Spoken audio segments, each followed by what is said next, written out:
All right, so today we're going to go over Agent Pro Tips, advanced searching strategies. So this is what we are going to cover in this class today. I want to go over some preferences, and these are time-saving preferences. And I'm really going to focus on preferences specific to searching. We'll then go into what we call our speed search. So this is a great little search that can help you quickly locate a property or properties. I will be going into a standard search, and I'm going to show you some advanced techniques with searching, and then even also with a search results display format, which I love, near and dear to my heart, called the one-line grid. So we'll talk about that. Then what I'm going to do is I'm going to get in and I'm going to go into the interactive map, and I absolutely want to show you some drawing. There is also some new layers in the map that I'm going to show you today, which are really, really cool. And then lastly, we'll talk about managing save searches. So that is also a very important part of this. So let's go ahead, and I'm going to erase all this lovely highlighter, and we're going to jump into the system. So here you can see I'm on the MLS dashboard, and I'm going to launch Prospector Plus. So that is right here, upper left-hand corner of the page. So let's go ahead and get into that. So one of the first things, and I definitely, you're going to see how it impacts what we do today. We are going to go into preferences. So again, I want to do preferences that are specific to searching. So let's go into admin, and we're just going to, again, briefly visit this, but I want to go to admin and we'll go to your preferences. So these different tools can affect many various different areas of the system, from your general preferences all the way down to map defaults. So we are going to focus here on searching defaults and your map defaults for today. So I'm going to click on searching defaults. I am going to go over the one-line grid, and I'm actually going to give you some advanced grid tips today. So this is a display format that is fully customizable. It's incredible. You can move columns around, which is lovely. You guys, you can sort by columns, you can group, and you can really create your own custom display formats to see exactly what you would like to see on properties that you're pulling up. So I will show you how to leverage that. But this is where I tell the system, hey, every time I pull up search results, this is how I'd like it to be viewed. So that's how you'll see mine is displayed today. Now, here is another one, and actually I just got this question. I had a question earlier today of, hey, I'm in a search, and I need to search by square footage, or I need to search by another amenity. On the fly, when you are in your search results page, there's a tool called Sort, and you will actually be able to go in and you will be able to modify these as you're in your individual searches. This is telling the system right now that every time I run a search, I want my listing to sort by the status they're in, then by the area they reside in, then by price, ascending. So of course, universally, by default, I could change that. So if I want them to sort by price first, I could absolutely do that. Then by bedrooms, then by, agent ID or status or year built. You can see here, these are all the options you have. This makes the most sense to me, status, area, and price, so I leave it as such. Excuse me. All right, down below here, this is lot size. So you guys, you can either set your lot size to display to square feet, so that will mark a button that says square feet, and then you will type in the square footage, or acres. And again, it just gets your search prepped for you. So, and again, if you search more frequently by acres, well, there you go. You can set it as that particular preference. Now, this is one of the first preferences I ever set up in the system, and this is property types. You know what I was finding is when I was running searches initially, all those years ago, I was clicking residential 15, 20, 30 times a day because, well, that's what you primarily want to search when I'm teaching you and your peers. So this was lovely because now guess what? Every time I went in and do a search, I didn't have to click residential. It's automatically checked for me. Now, one of the questions I get frequently is, well, hey, when I'm in a, a standard search and I want to maybe not search residential lots and land, can I do that? Yeah, on the fly, you'll be able to deselect that. You don't have to come back in here to preferences. So you'll be able to deselect residential. You'll be able to select land or lease or whatever you'd like. So it's really a neat little option, huge time saver. All right, let's talk about some other searching defaults today. These are your map defaults, and we are going to go over a few of the quick map updates and a little bit of searching.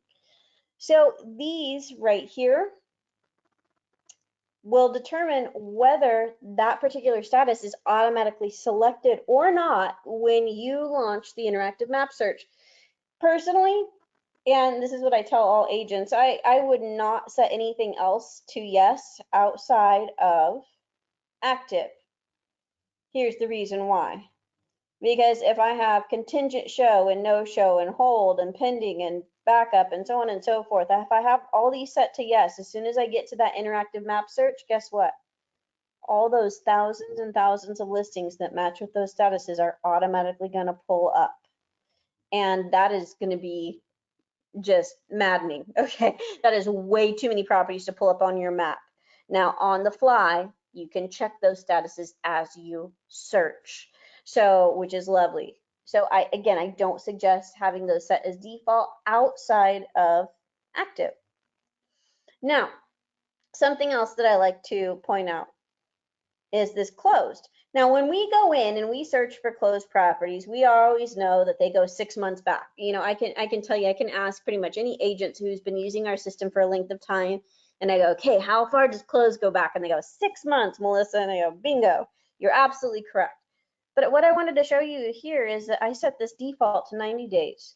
Maybe you want it to 120. I have some agents who are rural that like their close date to go 365 days back because of the land type properties that their clients are bringing them and they're doing CMAs on.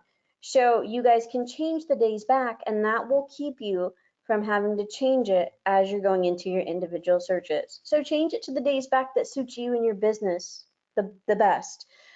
Recommendation. And if that's 180 days, then leave it as such. And you can see I have 90 days in here as an example. This is the last one on the map. Highly recommend.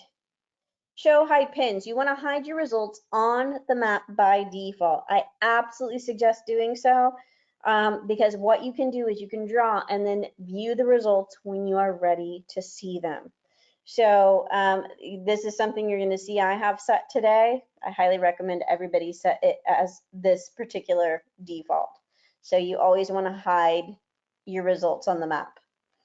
And again, you get to choose to reveal them when you want. All right, so with that, those are some of the important searching defaults you're going to see take place today when I'm showing you some of these agent pro tips. So I'm going to click this lovely save button in the upper left-hand corner. It's that 3.5-inch floppy disk that none of us use, right? So I'm going to go ahead and click save, the universal sign for save. And now we'll just go ahead and go right back to our home page. Now, here's something else that I want to share. So before we get into our speed search, I actually want to share another newer tool that we released within the last year or so. So this tool here, and I'm like, where did I put it? Oh, it's right here. It was right in front of me. So it's called the Market Watch. I love this.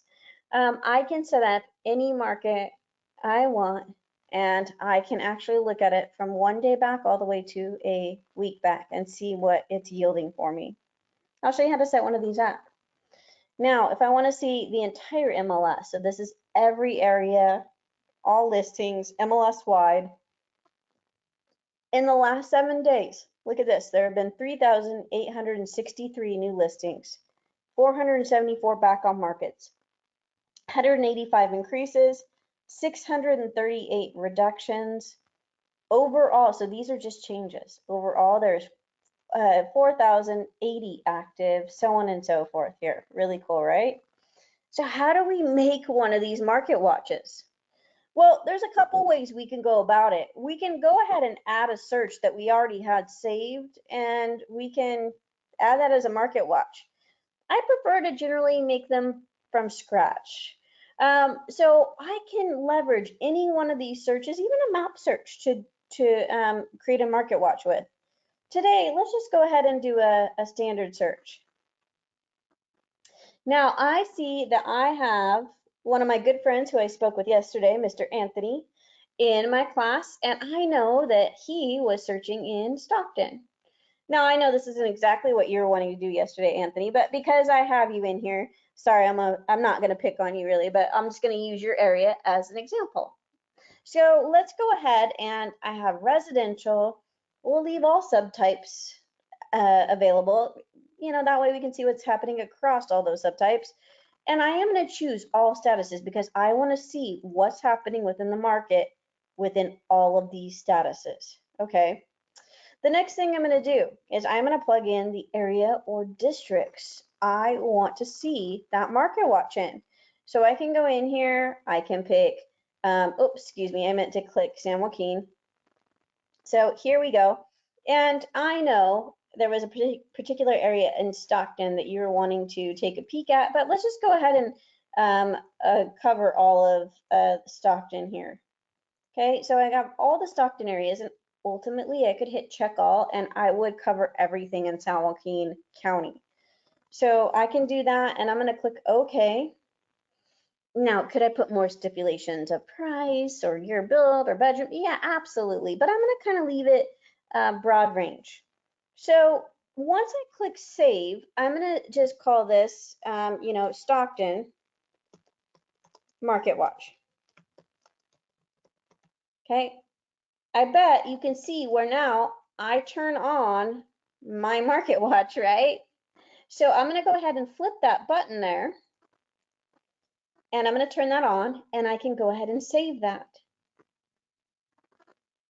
Now what's going to happen is I'm going to go back to my home page here, and it's not going to appear yet. Okay, so I'm going to click on this drop down, and I will tell you these will display in alphabetical order. So here is my Stockton Market Watch. Now, a couple of things I can do. I can revise this, that's what the pencil means, or I can favorite this one, meaning that every time I come back to this page, this is the market watch that is going to display for me. Now, if I put my cursor over this, it's going to tell me exactly what that search entails. So I can see all those areas within Stockton. I can see the county, San Joaquin. I can see all the statuses that I added to create this market watch search. Now, if I scroll up, I can see in Stockton in the last week, so again, I could do 24 hours to all the way to a week, okay? 79 new listings, 20 back on markets, 8 increases, 15 reductions, so on and so forth. You guys can set that up within any area to keep track of your farmer market area. It really helps you keep your finger on the pulse of what the real estate market's doing. I think it is a phenomenal tool to set up. Now, another way you can view your market watch is in a chart view. You'll see here you have a little pie chart, and it's going to net out the same information. I personally prefer the list view. It condenses things a bit for me. Now, if I wanted to add a search I had created previously, all I would do is click Add a Save Search, that little button right here. And you'll see here, any of my searches that I'd saved previously, I could absolutely add as a market watch.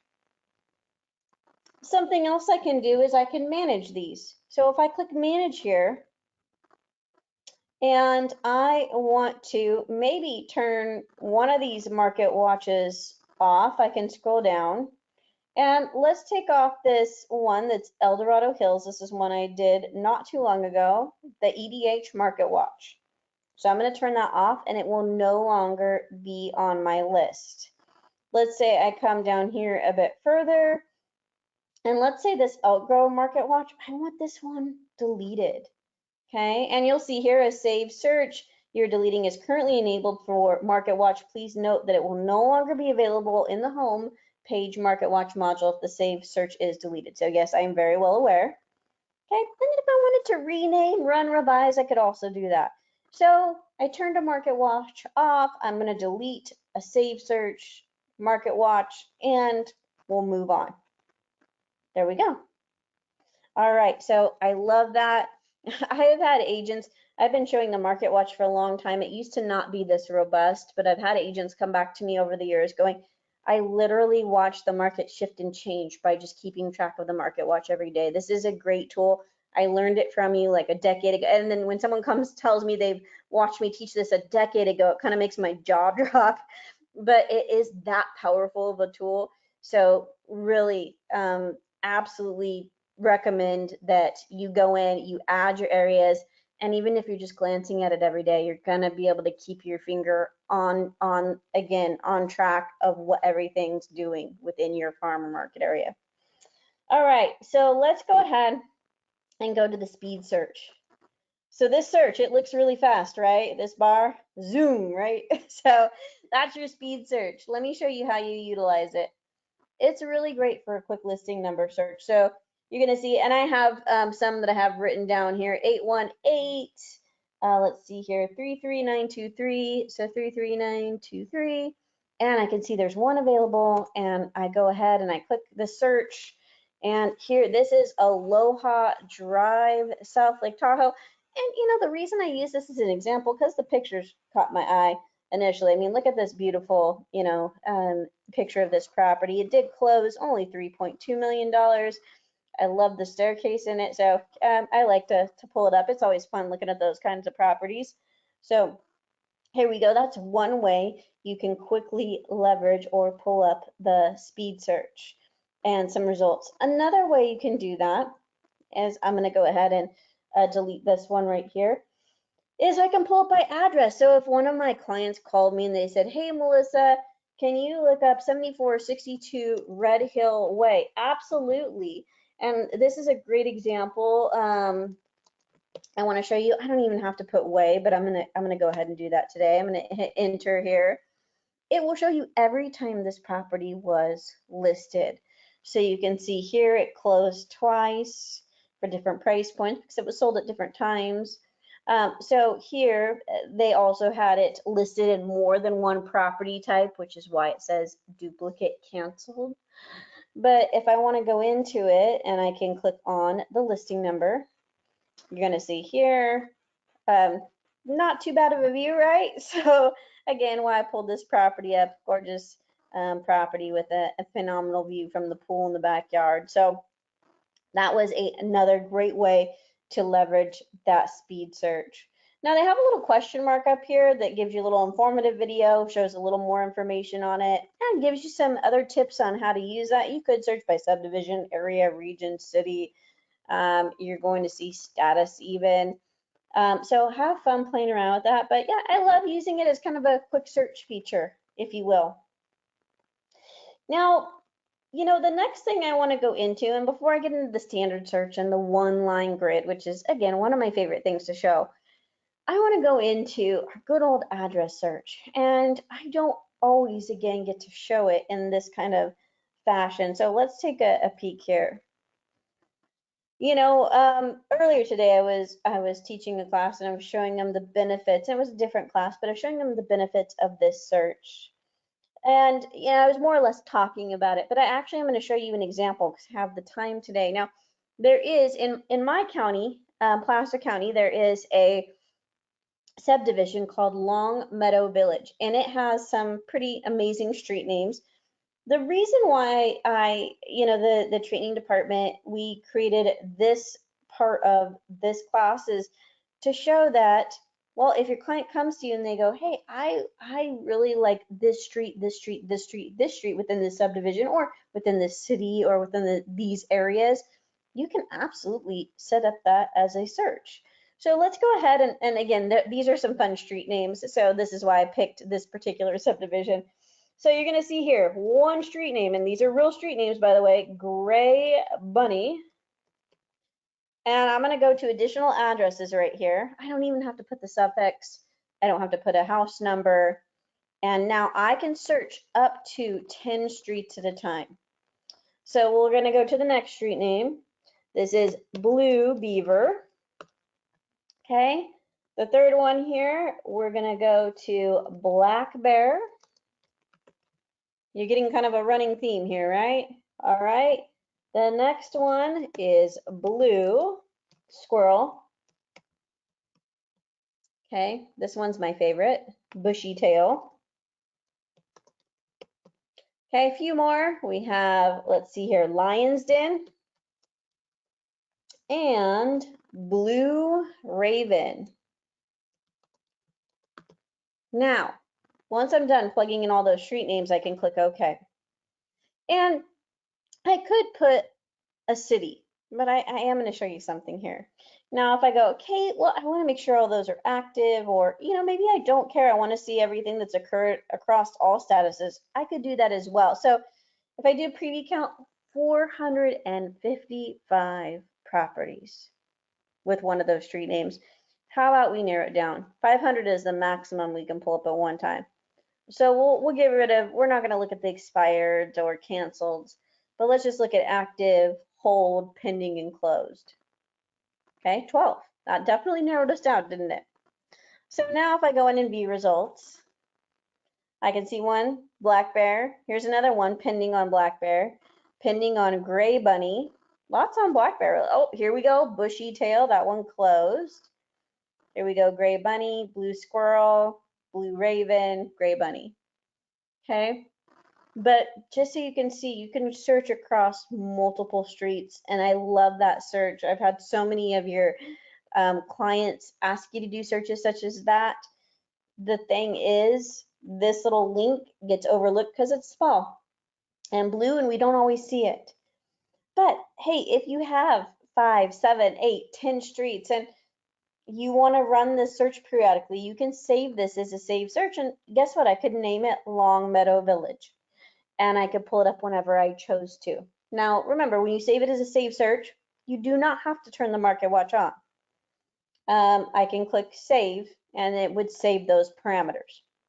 Now I have plenty of saved searches, so I'm not going to save this one today, but just as an example. Now the next thing I want to show you is we will get into searching. So let's go into searching, and I want to go into our standard search. Okay. So you're going to see here, I have so many fields to search by in our standard search. This is one of those examples I love sharing of how to leverage criteria to your advantage. This is one I've been sharing for years. Searching public remarks or the marketing remarks is so important, you guys. So you can search things such as fix, as is, TLC. How many other terms are there for fixers? There are so many, right? Handyman special, probably heard of that one. Contractor's dream, that's one of my favorites. Bring your tool belt. There is a field to add a fixer or to show that your listing is a fixer in the MLS, but it's not required. So oftentimes that doesn't always get filled in. So absolutely suggest using some of these functions here, and you'll find more properties than you would have otherwise. So let's look at this, 696. And this is the entire MLS that has one of those words in it. And now commas are key, fix, as is, TLC. So the comma is an or. Now here, if I go in and I want to look here, additional criteria. Okay, and I'm going to actually, so the reason I searched this screen, so I did a Control F, okay? This is a computer function, not an MLS function. And it's a find tool. So I wanted to pull me down to property condition. Now look, you can also search for fixers, right? So if I do a preview count, you see I get less back than when I searched the public remarks. So I hope you'll go in and leverage that field, and you don't have to just leverage it for fixers. Think about homes with views or homes with certain amenities that you're looking for. Those are the remarks going to the public. So those could be a special quality or amenity or something that your client is really desiring in a property. So I always tell you guys, do not discount these for searching. I have had so many agents come back to me and saying how they're leveraging this field and they have found properties that they might not have otherwise. Okay, so I love sharing that searching tip with you. All right, so let's run a search and we're gonna go into some results and pull up the grid. So I'm going to pull up an area today. So let's go ahead and actually I'm going to pull up a couple areas. So let's do Sacramento County, and I am going to pull up Carmichael and Citrus Heights, and how about Fair Oaks? All right, right now there are 177 properties in all of those MLS areas. Now, if you ever want to gauge a market, watch this. How many of those are under 500,000? I'm going to do a preview count. There are 55 properties under 500,000 between Citrus Heights, Fair Oaks, and Carmichael. And we know, again, all together, there was 177. Okay, what about 600,000? 117. So you can kind of see where the market is in any given area. So out of those under 600,000, how many of those are 5 bedrooms? Let's see. 4. I knew it was going to be pretty skinny as far as our results. So it's fun just to see what a market is doing in any one area. You know, frequently I get the comment of, I was searching in an area and I could not find properties. And well, frequently it's because we plug in too much criteria. We're trying to find our client exactly what they're asking for, and it might just not be available in that area. So less is more when you're searching, kind of just a little key as far as searching and a tip that I always tell agents. So I'm going to click search here and we'll pull up all 177. Now this is my one-line grid. One of my favorite tools for you guys. And it is a display format, but it is a tool. You'll see why I call it that. Now, I know I'm in this display format because I have it set right here. And remember, that was set in via my preferences. Okay, so that is going to pull up no matter what search I use. So let me show you some of the different tools and different things you can do with the grid. One is I can click on any one of these columns here and I can move it wherever I would like for it to be displayed on the grid. I can drag and drop, and that will be the new order that that column is in on the one-line grid, whether I leave this and do a new search or not. Next thing, I can sort. If I want to sort by, let's say this is a good one, showing instructions. Maybe I want to organize all these by vacant. This one right here is, you know, this was a tip I've been sharing for over a decade. And I show agents this and they go, wow, because they realize how much time this is going to save helping them set up a buyer's tour. Look at vacant, vacant, vacant, vacant, vacant, vacant. What I'm not doing is I'm not clicking on the listing number, scrolling down, squinting to locate the showing instructions. Some of these fields you can size. It's not quite the same sizing capabilities as you have with Excel. But if you'll see here, I know it's so tiny, but I put my cursor between address and list sell price. And if I left click and drag, you'll see you can expand that out and you can move it back in. It will only get so small depending upon the characters that each of these fields holds individually. Now, this is a really cool function of the grid. I'm going to grab city here, and you see this white area. This is for grouping. So if I left click and drag city up, and that is why I not only grabbed Carmichael and Fair Oaks, but also Citrus Heights. So you could see there are 57 properties in Carmichael. Now, by the way, you can only see 50 properties per page. So I have 57 here, so I need to move to the next page. So I'm going to hit this forward arrow, and we are going to move to the next page. So I'm going to click that there, and let's scroll down. Look at 76 in Citrus Heights. And let's go to page, I believe we're going to have to go to, let's see here. Oh, no, here we go, 43 in Fair Oaks. How cool is that? I grouped by city. Now I'm going to go all the way back to the beginning, and I'm going to take this off, I'm going to ungroup it by city by clicking the X here, and it takes it off. Something else that you can group by is bedrooms. So if I grab this right here, I drag and drop it, now you'll see, well, there is, you can see here, one property that has 0 bedrooms. And that might have just been input incorrectly, not quite sure. There are 14 that have 2 bedrooms. Okay, there are 87 that have 3 bedrooms. Okay, how cool is that? So I'm grouping all of these by bedrooms. Now I'm going to go back to the beginning, and I'll share with you a question I get asked, and I'm going to ungroup by bedrooms. Is well, can I group by price, or what else can I group by? So the thing is, you can't group by free form fields such as price, or square footage, or lot size. There's just too many variables. So again, city and bedrooms is what's utilized most frequently. There is a little question mark up here with grouping that is going to tell you some of the fields that you can utilize most frequently for that particular search. You can also group by status, which is helpful as well.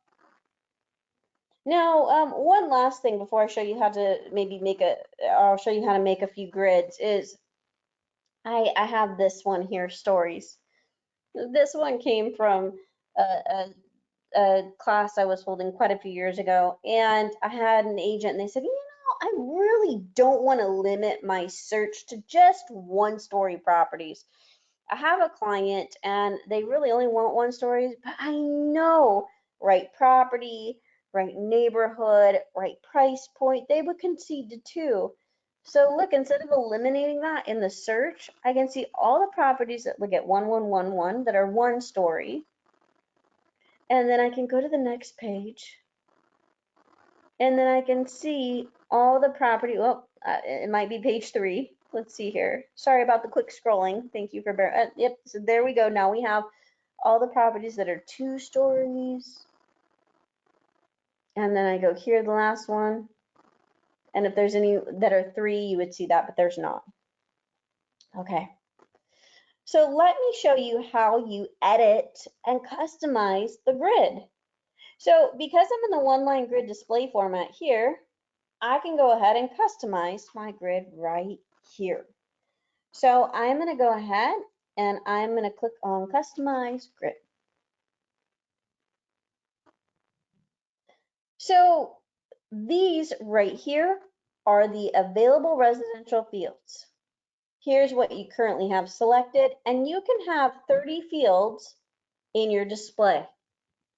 How these show from top to bottom is how they will display from left to right in your one-line grid. So think about that as you're designing it.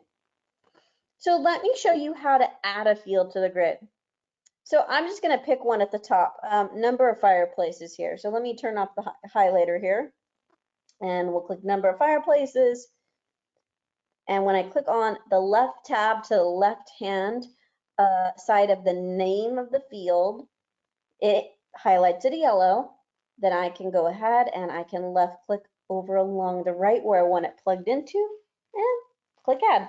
And you see it slides it right in. Now I can move that down or I can move it back up. If there's anything on here that I want to remove, I absolutely can. Maybe I get rid of accessibility features. So I go ahead and I click remove. Now, if you liked being able to organize by showing instructions like vacant, please add that to your grid.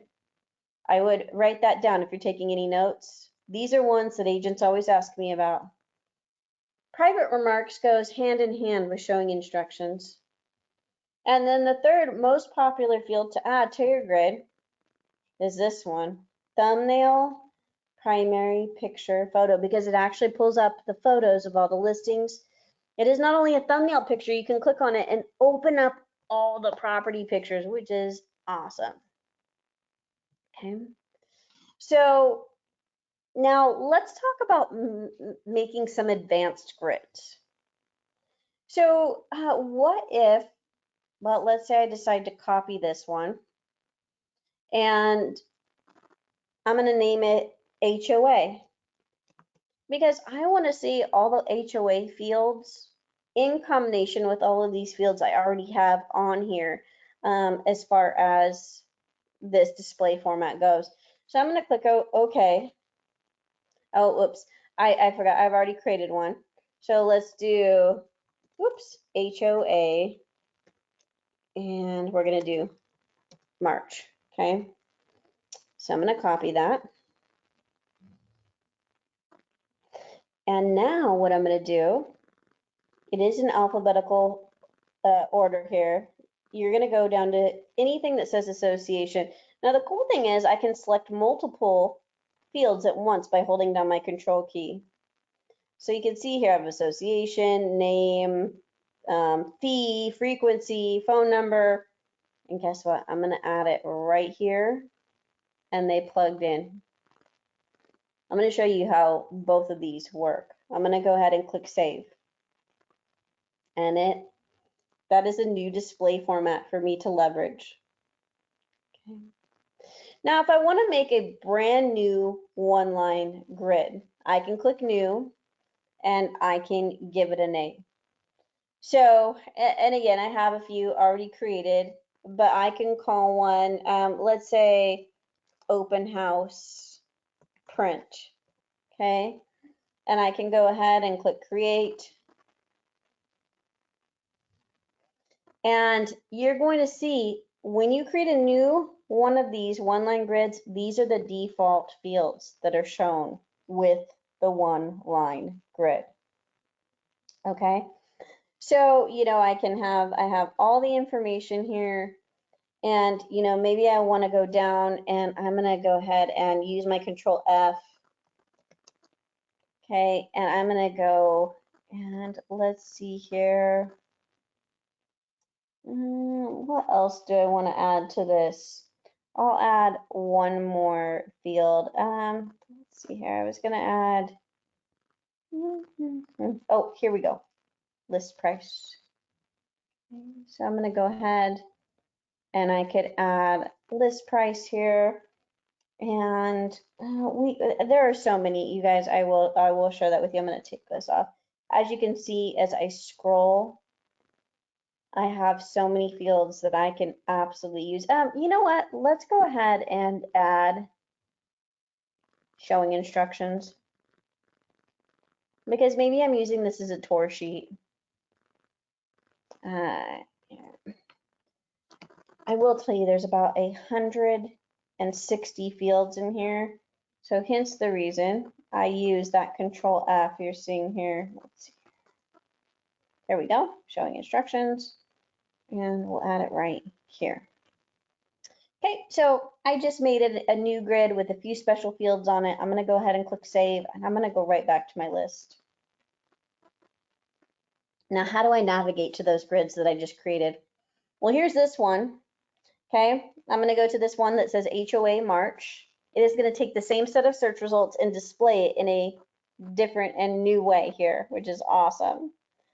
So here I have this particular one-line grid. Now you can see I'm going to have to size all of these. So I'd have to come in and I would need to size all these fields because they're very, very large. So I'm going to take some of these, and I won't do all of them, but I'll just to show you a few of them. I'm going to left click and drag. It will hold that once you do narrow those down. Now, why did I create this one? Well, this one came up a lot in class, and the reason I created this one is because I had many of you coming to me and you say, hey, you know what? I have a client that's qualified to purchase a home that has an HOA of XYZ amount. They really don't want an HOA, but if it's low enough, they would concede. So here, if I organize all 177 of these properties, ascending or descending by HOA, look at this. This is 985 monthly. That might be out of their range. But let's scroll down here, 360 annually. So think about this. If I would have gone into my search and I excluded all properties with HOAs, I might have missed out on this property for this client. Because 360 broken down over the course of 12 months is really not all that much. And I know my client would go for it. As I scroll down a bit further, you can see here 175 monthly, 98 monthly, so on and so forth. So that's really a cool way to look at your results without narrowing down your search too much. Now here's the one. Let's go down this open house one I created. And again, I just named it open house, and you're gonna see I don't have the listing photo on here. I have the showing instructions. Maybe again, maybe it's not open house, but again, maybe I'm using this as a tour sheet. I have all my special listing conditions, and maybe I want to print this off. So look at this. You're going to see here, I'm going to use the highlighter. Okay. In my upper, it's tiny, but right here, upper right hand corner, I do have a print tool. So if I take up the pictures, I keep the grid short, sweet, and to the point, I can actually print what's on the screen. And again, maybe I'm using this as a checkoff sheet, a tour sheet. Maybe this is a list of other open houses in the area where my open house is, and I want to hand this to a client. Of course, I could take off all the confidential information. You saw that you can design this however you'd like. Now, it's not really meant to be printed, but I like showing you guys how to use the system in ways that you might not use it otherwise. And you can absolutely use it in this fashion. And I love the way that it allows you to kind of create your own, well, report, if you will. So that's your one-line grid, and those are some of your advanced grid features I love showing you how to use. All right. So the next thing that I want to go into is, well, I want to go into your interactive map. So let's go ahead and do that. So remember, with every search I'm running today, and you saw that with the Market Watch, I could have saved this search. Remember, my grids are already saved, but if I wanted to save this as, you know, my Carmichael Citrus Heights Fair Oak search, I could do that and retrieve it later on.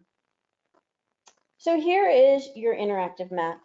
Now, I do have just a class on mapping, by the way. And so this is just going to show you some of the advanced portions of that class.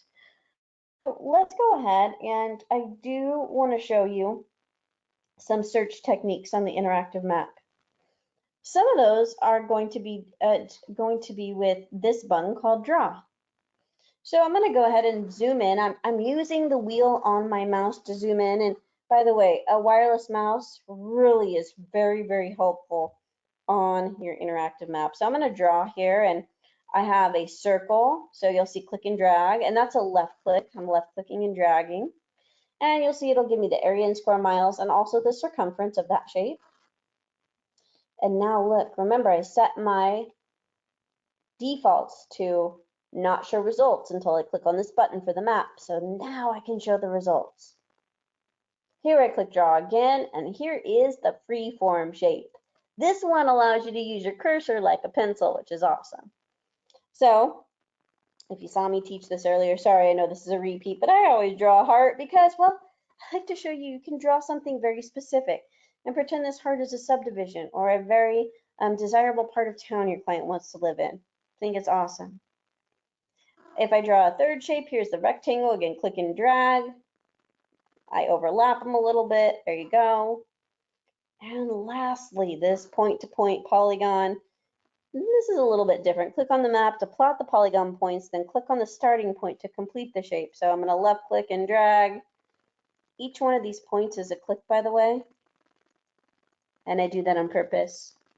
And I'm going to start and end with the same point. Now, if you're wondering, what is this 3? What is this 2? 2? It's just, there's, for instance here, these two properties are too geographically close together to be mapped individually. If I want to see both of those individually, I click on the number 2, it zooms me in quite quickly, and then I can see those two properties. Now I'm going to zoom back out so we can see all those shapes. Now I have a total of 70, and how do I know that? Well, here I am right here. So once you draw, you can edit, and I love it. So I have the edit tool, and I can click on any one of these shapes. The white squares are handles. They allow me to reconfigure any one of these shapes. The royal blue square allows me to move the shape entirely if I didn't place it quite correctly. You'll see the same thing with each one of these shapes. The white handle will allow you to expand or contract that shape. The blue handle will allow you to move it. Here's the same thing with the polygon. And again, I can reconfigure or move. And with the square here, again, reconfigure or move. And you'll see it, this one also has a handle down here, lower left. All right. This is, again, a really neat little option you have. Let's take this circle. We'll move it right here. Oops, let me grab this center point. There we go. Why am I placing it over the top of this area? Well, let's say, you guys, that this area has a busy street. Lower square footage homes, maybe less desirable, or your client said they don't want to live in this part of town.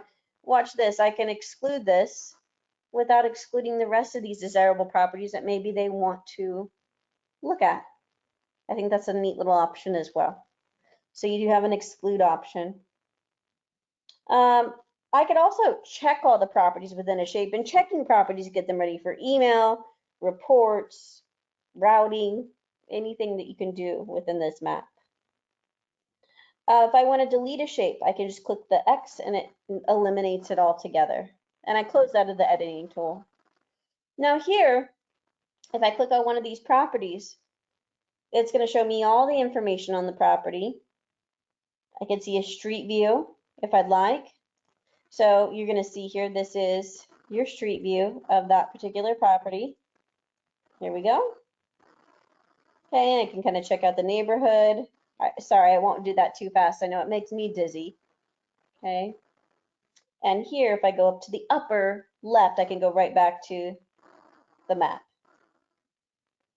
Now, some other things you can do on any one of these properties, you guys, is when you click on the listing photo, just like I did, I can also see a summary. So this is like when you click on the listing number in the MLS, I can see the listing summary here, but it's in a very condensed view. It's not that intuitive, so I really do like to show it. You know, besides the street view, you'll get directions. You can add this to a cart, routing. If this was your listing, you could even revise it or even share it via email or Facebook. Okay. Now, some advanced features you have of this particular search have to do with your search criteria. My default, remember, is I have the residential property type selected.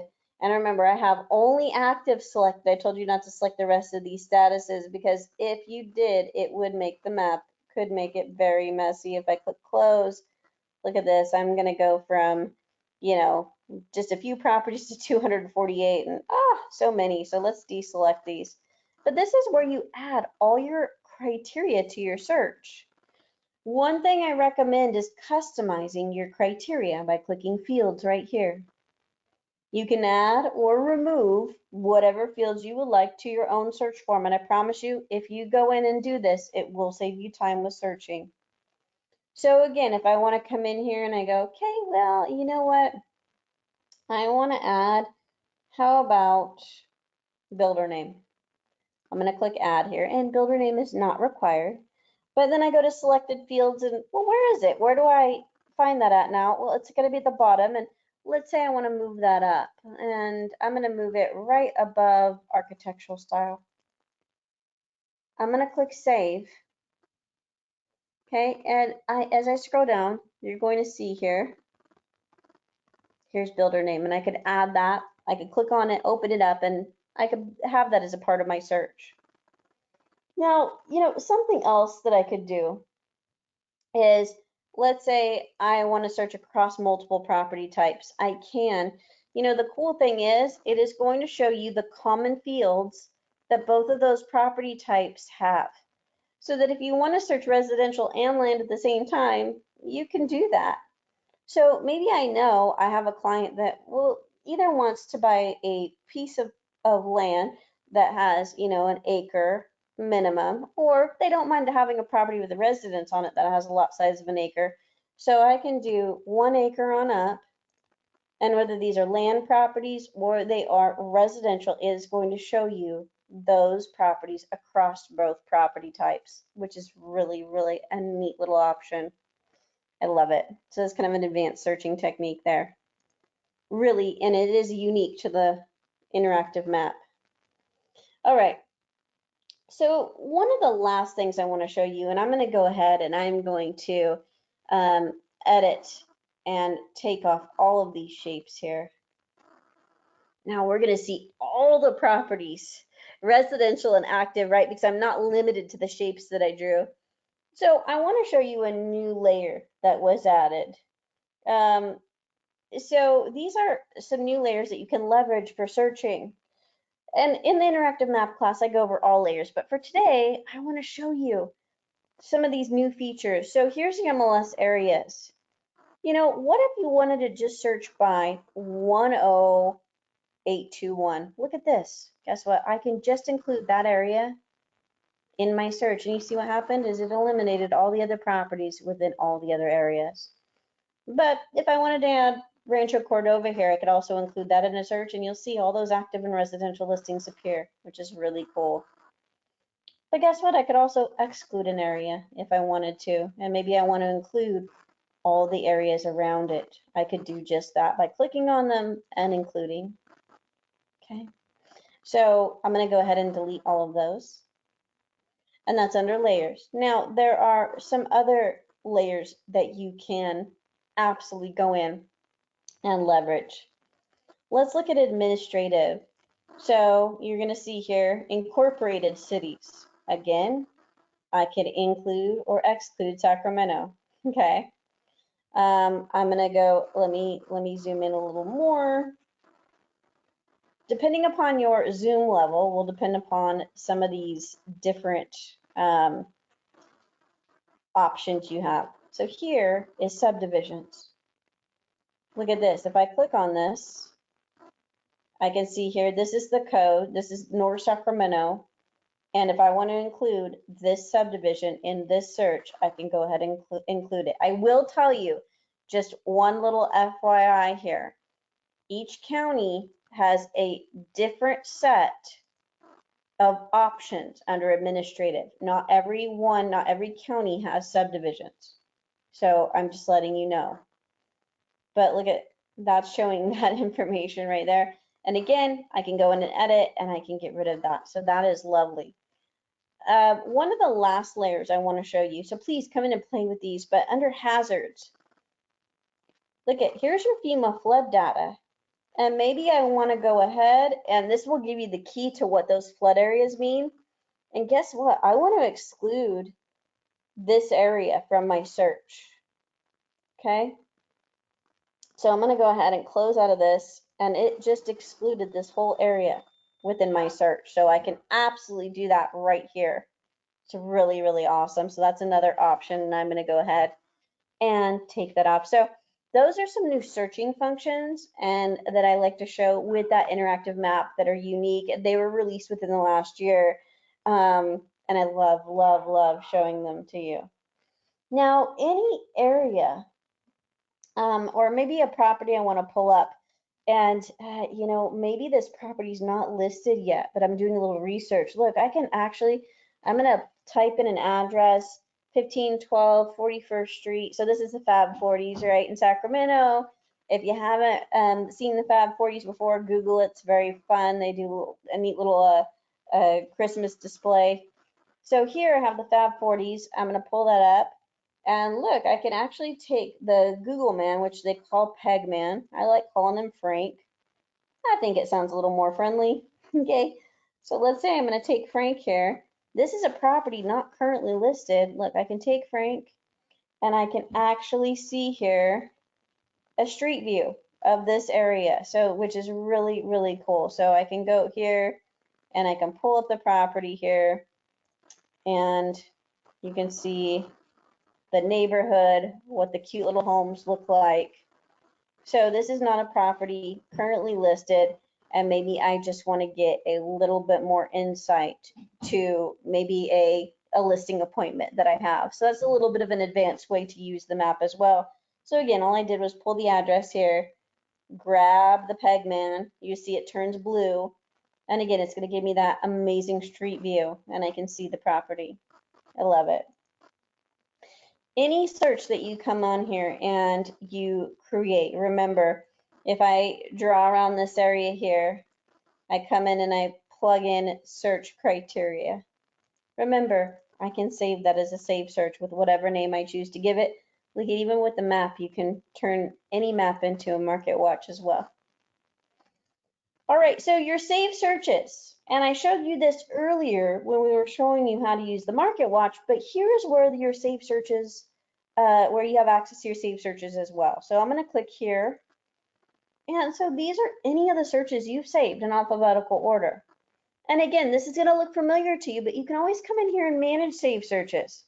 Like I showed you earlier, run, revise, delete, change the name, turn them on or off, turn your market watch on or off. Any of those changes you make here, you just click save and they apply to the system. All right, you guys. Hey, that was your Agent Pro Tips class. So what we did was we went over preferences, then I snuck in a little 24-hour market watch, or it could be anywhere from 24 hours to a week back, right? Went over your speed search, showed you some advanced searching techniques for your standard search. Don't forget to leverage property description. We will also went into the one-line grid. I showed you how to make some advanced grids. I showed you the address search. We talked about the interactive map and those new searching capabilities and even managing saved searches. All right, thank you so much for your time today. I truly appreciate it. Here's our phone number and email if you have any further questions.